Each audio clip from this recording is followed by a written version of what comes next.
በዚህ እስር ቤት ውስጥ ስሊም የተባለው ሰው እንደ አንድ ታራሚ ሳይሆን እንደ ንጉስ ነው የሚታየው። በእስር ቤት ውስጥ ትልቅ ጀብድ እንደሰራ ሰው ሁሉም ያከብሩታል። ዛሬ ደግሞ ከእስር ቤት የሚፈታበት ቀን ነው። እናም እነዚህ ሁሉ ታራሚዎች እንዲደስ ብሏቸው የሚጨፍሩት እነሱ ሊፈቱ ሳይሆን እሱ በመፈታቱ ነው። የዚህን ያህል ይወዱታል። ስሊም ገና ከእስር ቤት ከመውጣቱ የሱ ሰው ሴትና መጠጥ የሚያስፈልገውን አዘጋጅቶ ጠብቆታል። ስሊምም ወደ ተዘጋጀው ቦታ መጥቶ ገና መዝናናት ከመጀመራቸው ያሉበት ቤት ዙሪያውን የተከበበ ሲሆን እያንዳንዱ የስሊም ሰዎችም ተገለዋል። ይህንን የሚያደርገው ዊሊያም ባንግ ነው።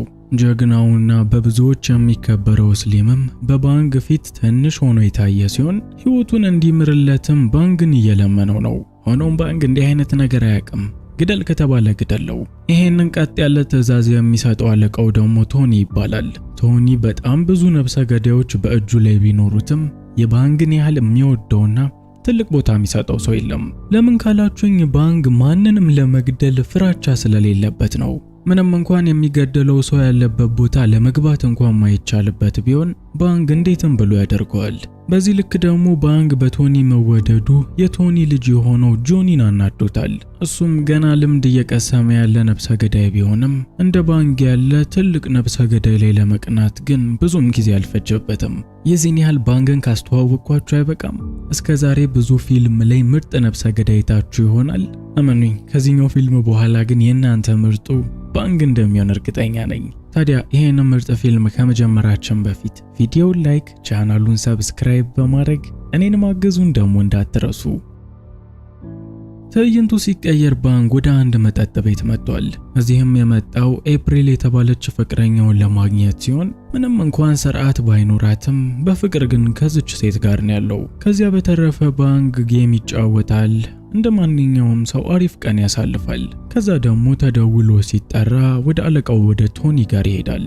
የቀኑ ውሎ እንዲህ ያለ ነው። በሌላ በኩል ቶኒ ጋር ደግሞ አንድ ዲጄ የተባለ ሰው አሁን ምርጥ ሚስት አግኝቻለሁ፣ እርግጠኛ ነኝ ከዚህ በኋላ ነፍሰ ገዳይ ሆኜ መቀጠል አይጠበቅብኝም፣ ከወደፊት ሚስቴ ጋር አዲስ ህይወት ልጀምር ነው በማለት ለቶኒ ይህንን ስራ ሊያቆም እንደሆነ ይነግረዋል። ቶኒ ደግሞ እንዲህ ያለውን ንግግር አይወድም። ሰዎች ከሱ እጅ ለመውጣት ከሞከሩ እንዲወጡ የሚያደርጋቸው በህይወት አይደለም። ለተቀሩትም ቢሆን እናንተም ከዚህ ለመውጣት ስታስቡ እጣፋንታችሁ ይሄ እንደሆነ እንዳትረሱ በማለት ለባንግ የተገደለውን የዲጄን አስክሬን በአሲድ አቃጥሎ እንዲያጠፋ ትዕዛዝ ይሰጠዋል። ትዕይንቱ ሲቀየር ባንግ አስክሬኑን በአሲድ ካቃጠለ በኋላ ወደ አንድ ክለብ መጥቷል። በዚህ ክለብ ውስጥም ቁጭ ብሎ እየተዝናና በነበረ ጊዜ አንድ ማንነቱ የማይታወቅ ሰው በመምጣት ልቡ ላይ በተደጋጋሚ መጥቶታል። በጊዜውም ባንግ በአስቸኳይ ወደ ሆስፒታል ሄዶ ነበረ። ባንግ ማለት በቶኒ ዘንድ ትልቅ ቦታ ያለው ሰው ስለሆነ እሱን ለማዳንም የተቻላቸውን በሙሉ አድርገዋል። ከቀናት በኋላ ባንግ በመጨረሻም ከኮማ ውስጥ አይኖቹን ከፍቷል። ምንም እንኳን ሰውነቱ በጣም የዛለ ቢሆንም ጥያቄ ለመጠየቅ ግን አላቃተውም። አስታውሳለሁ ልቤ ላይ ነበር የተመታሁት፣ እንዴት በህይወት ልተርፍ ቻልኩኝ በማለትም ዶክተሯን በሚጠይቃት ሰዓት ዶክተሯ እሱ በጥይት በተመታ ቀን አንዲት ምስኪን ሴት ከባሏ ጋር የመኪና አደጋ እንደደረሰባት ትናገራለች። እናም በሚያሳዝን ሁኔታ የወጣቱ ባለቤቷ ህይወት በሚያልፍ ሰዓት እቺ መልካም ሴትም የባለቤቷን ልብ ለመለገስ መረጠች። እናም ባንግ በአሁኑ ሰዓት በህይወት የሚገኘው ያንን ልብ ስለተለገሰ ነው። ትዕይንቱ ሲቀየር ባንግ ይህንን ያደረገችለትን ሴት ለማየት ወደ ሆስፒታል አንደኛው ክፍል መጥቷል። በዚህም ዲሌኒ የምትባለን ሴት የተመለከተ ሲሆን በትክክልም የባለቤቷን ልብ አሳልፋ የሰጠችው እቺው ምስኪን ሴት ነች። ልጅቱም ከደረሰባት ከባድ የመኪና አደጋ ገና አሁንም እያገገመች ይገኛል። ታሪኩም ይህንን ተከትሎ 5 ሳምንታትን ወደፊት ይሻገራል። በአሁኑ ሰዓት ባንግ በሆስፒታል ውስጥ ያለውን ጊዜ ጨርሶ ወደ ስራው የተመለሰ ሲሆን አለቃው ቶኒም ከሰዎቹ ጋር እንኳን ደህና መጣ በማለት ድግስ አዘጋጅተውለታል። በድግሱ ላይ ካሉት ነገሮች ሁሉ የሚያስገርመው ባንግን ያኔ መጠጥ ቤት ውስጥ ልቡ ላይ የመታው ሰው አንገቱ ተቆርጦ ጭንቅላቱ እዚህ ይገኛል። ቶኒም ይህንን የሚያደርገው ለባንግ ያለውን ቦታና ፍቅር ለማሳየት ሲለው፣ ባንግ ግን ከሆስፒታል ከወጣ በኋላ ፍጹም ማንነቱ የተቀየረ ሲሆን እዚህ ጋር ለሚደረጉት ነገሮችም ምንም አድናቆትም ምላሽም እየሰጣቸው አይደለም። ይህ በእንዲህ እንዳለ ዲላኒ ከሆስፒታል ልትወጣ ስትል ሁሉም ቢሎቿ ተከፍሎላታል።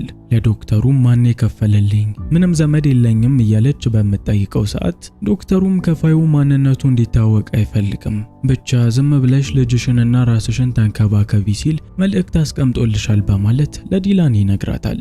ይህ በእንዲህ እንዳለ ባንግ ከሆስፒታል ከወጣ በኋላ ማንነቱ መቀየሩን ቶኒም አስተውሏል እና በዚሁ ከቀጠለ ይሄንን ስራ ላቁም ማለቱ እንደማይቀር ስለገባው መቼም ከዚህ ከወጣክ ህይወትህን እንደምታጣ አይጠፋህም አይደል? ደሞ አውቃለሁ አንተ እንደ አይነት ሐሳብ አታስብም፣ ያው እንዲሁ ዝም ብዬ ላስታውስህ ብዬ ነው በማለት ለባንግ ከዚህ ስለመውጣት እንዳያስብ ይነግረዋል። ባንግ በበኩሉ ከዚህ ለመውጣት እያሰበ ነበረ። ነገር ግን አለቃው ቶኒ ይሄንን እንዳለው ከዛች ቅስፈት ጀምሮ የተሰጡትን ሰዎች መግደል ጀምሯል። ይህ በእንዲህ እንዳለ ቀናተኛው ጆኒ አሁንም ድረስ አባቱ ለባንግ የሚሰጠው ፍቅርና ቦታ ውስጡን በቅናት እያንገበገበው ነው። ባንግ ደግሞ እስከዛሬ የተሰጠውን ብር በማጠራቀም ወደ አንድ ትልቅ የተተወ ህንጻ በመሄድ ሙሉ ለራሱ ገዝቶታል። ትዕይንቱ ሲቀየር ባንግ ወደ ቤት መጥቷል።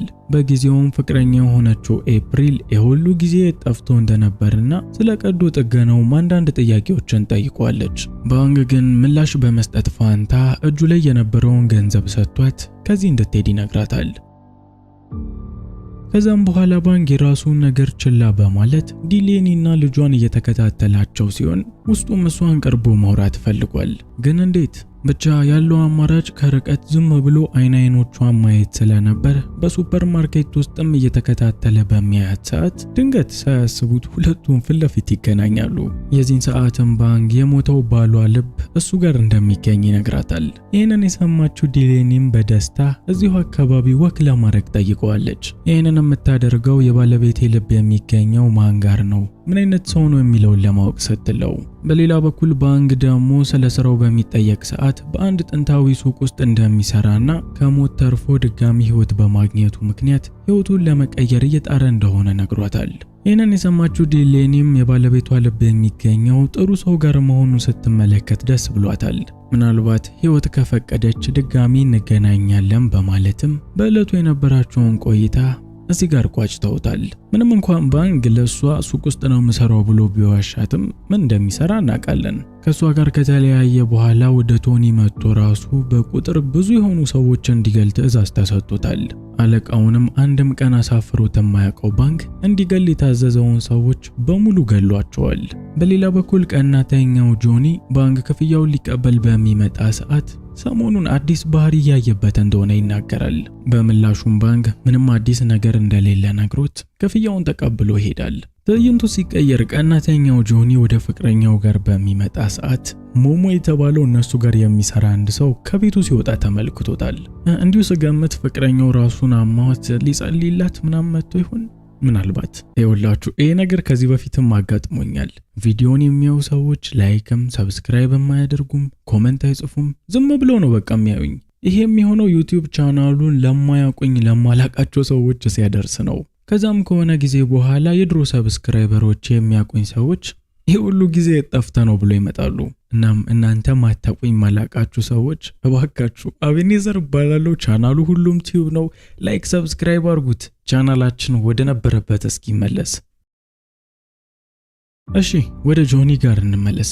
ጆኒ እንዴት ፍቅረኛዬ ራሷን ታማ ሌላ ሰው ታጸልያለች በማለት ራሷ ላይ ሲጸለይላት የነበረውን ቅባት እየታጠበች አግኝቷት ወዲያውኑ ገሏታል። በነገሩም የተበሳጨው ጆኒ ወዲያውኑ ወደ አባቱ ጋር በመምጣት ሞሞ ያደረገውን ይናገራል። ቶኒም ይሄንን እንደሰማ ከባንግ በላይ የሚተማመንበት ሰው ስለሌለ ሞሞ እንዲገደል ትዕዛዝ ሰጥቶታል። ይህ በእንዲህ እንዳለ ሞሞ እንዲሁ አዲስ ታማሚ አግኝቶ ለሷም ሊጸልይላት ነበረ። ገና በአሁኑ ጸሎቱን ከማድረሱ በፊት በባንግ ተይዞ ነፍሱ ወደ ፈጣሪው ዘንድ ተልካለች። ትዕይንቱ ሲቀየር ባንግ በድጋሚ ፓርክ ውስጥ ከዴሊኒ ጋር ተገናኝቷል። እናም እነዚህ ሰዎች ከቀን ወደ ቀን ሲገናኙ በመሃላቸው ያለው ግንኙነት እየጠበቀ ነው። በሌላ በኩል የማትረባው የባንግ ፍቅረኛ ኤፕሪል ይህንን ከርቀት ተመልክታለች። እናም ለማስረጃ እንዲሆናት እያንዳንዱን እንቅስቃሴያቸውን በፎቶ ያዘች ሲሆን ይበጃል ያለችውንም መፍትሄ በሁለቱም ላይ ልትወስድ ነው። ይህ በእንዲህ እንዳለ ባንግ ደግሞ ወደ ኤፕሪል ጋር በመምጣት ግንኙነታቸው እዚህ ጋር ማብቃት እንዳለበት ነግሯታል። ኤፕሪልም ይሄንን በምትሰማ ሰዓት አይምሮዋ አምኖ ሊቀበል ስላልቻለ እሱን ከማጣቷ በላይ ከዴሊኒ ጋር ያላቸው ነገር በቅናት አንገብግቧታል። አንዳች ነገር ለማድረግም ወደ ጆኒ ጋር በመምጣት ያነሳቸውን ፎቶዎች በምታሳየው ሰዓት ጆኒ ባንግ ልቡን ተመቶ እንደነበረና እቺ ሴት የባለቤቷን ልብ እንደለገሰችው ይነግራታል። ይሄ ደግሞ ይበልጥ ለኤፕሪል አናዳጅ ነው። ምናልባት ባንግ የዴሊኒን የቀድሞ ባለቤት ልብ ስለያዘ ሁለቱም ልብ ተገናኝቶ ሊሆን ይችላል ብላ አስባለች። እናም ባንግን ለመበቀል በሚመስል መልኩ ለጆኒ የባንግን ድብቅ አድራሻ ሰጥተዋለች። ጆኒም ይሄንን አድራሻ ሄዶ በሚመረምር ሰዓት ከቤት ውስጥ ያሉ በርካታ ሰዎች እንዳሉ ይመለከታል። እነዚህ ሰዎች እነማን መሰሏችሁ? ባንግ እስከዛሬ ግደላቸው ሲባልና ሲሰጡ የነበሩት ሰዎች ናቸው። እናም ሁሉም በህይወት አሉ። ባንግ ያንን ህንፃ የገዛው እነዚህን ሰዎች በዚህ ደብቆ ለማኖር ሲለው። ይህንን የተመለከተው ጆኒም ለማስረጃው ፎቶ እያነሳ በነበረ ሰዓት ሞሞ አይቶታል። እናም ሞሞ ወዲያውኑ ጆኒን አሳዶ ለመያዝ ቢሞክርም ሳይሳካለት ቀርቶ ሰውየው አምልጧል። ያለው አማራጭም ሞሞ ነገሩን ለባንግ ማሳወቅ ስለነበር ራሱ እንዲጠብቅ ይሄ ነገር መታወቁን ይነግረዋል። ይህ በእንዲህ እንዳለ አቃጣሪው ጆኒ እቺኑ ነበር በህይወት ዘመኑ ሲጠብቅ የነበረው። ፎቶን አምጥቶ ለቶኒ ያሳይቶታል። አባዬ እስከዛሬ ባንግ እያልክ የምታሞካሸው ሰውዬ አንዳቸውንም አልገደላቸውም፣ ይኸውልህ እያንዳንዱ በህይወት አሉ በማለት የሁሉንም ፎቶ ያሳየዋል። እና ታዲያ ባንግ ምርጥ ገዳይ አይደለ? አልተመቻችሁም? ይኸውላችሁ ባንግ እነዚህን ሰዎች ግደል ተብሎ ሲላክ ፊታቸው ላይ ደም ያደርግና ፎቶ ያነሳቸዋል። ልክ ፎቶው እንዳለቀ ቡም ይነሳሉ፣ ወደዛ ህንፃ ይላካሉ። እናም እስከዛሬ ገደልኳቸው ያላቸውን ሰዎች እንዲህ ባለ ቴክኒክ ህይወታቸውን ያቆየላቸው ሲሆን በአሁኑ ሰዓትም እነዛ ሁሉ ሰዎች በዛ በተተወ ህንፃ ውስጥ ገዝቶ እያኖራቸው ይገኛል። በዚህ ደግሞ በጣም የተበሳጨው ቶኒ ባንግም ሆነ ሁሉም ሰዎች እንዲገደሉ ትዕዛዝ ሰጥቷል። ይህ በእንዲህ እንዳለ ባንግ ወዲያውኑ ወደ ዴሊኒ ጋር በመሄድ ገንዘብ ሰጥቷት ይህንን ከተማ ከልጇ ጋር ለቃ እንድትወጣ ነግሯታል። ቀጥሎ ደግሞ ቶኒ በእርግጠኝነት እነዛን ሰዎች ለማስገደል ሰው መላኩ እንደማይቀር ስላወቀ እነዛን ሁሉ ሰዎች ለመጠበቅ ትጥቁን ታጥቋል። ይህ በእንዲህ እንዳለ ቶኒ ሰዎችን የላከው ወደ ህንፃው ብቻ አይደለም፣ ባንግንም እንዲገሉ ሌሎች ሰዎችን ልኮ የነበረ ሲሆን ባንግ ግን እነዚህን ሰዎች እያንዳንዱን ገሏቸው በመንገዱም በመኪና እንዳያስቸግሩት ሲል በሄሊኮፕተር ወደ ህንፃው መጥቷል። በዚህ ህንፃ ውስጥ የሚገኙት ሰዎች ደግሞ ተራዎች አይደሉም። አብዛኛዎቹ እንደሞሞ ያሉ ለቶኒ ሲሰሩ የነበሩ ነፍሰ ገዳዮች ሲሆን በዚህም ከነሱ ጋር ሆኖ የቶኒ ሰዎች መፋለም ከባድ አይደለም።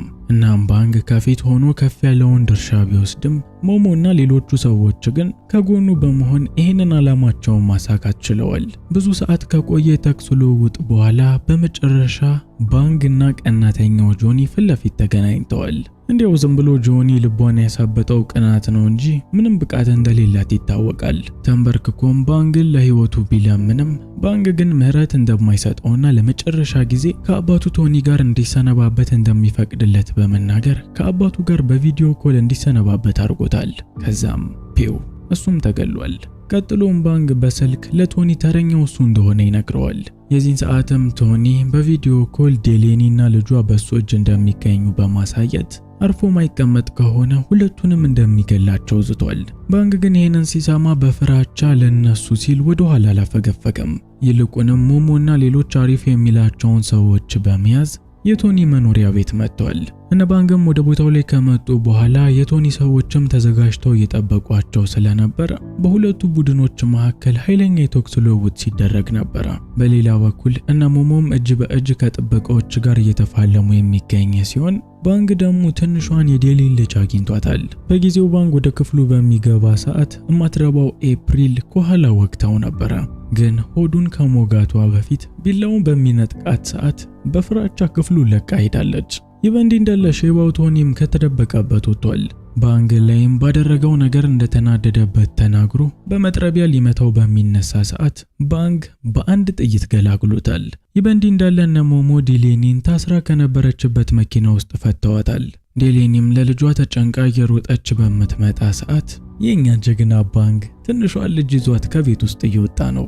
እሺ 3 ዓመታትን ወደፊት እንሻገር።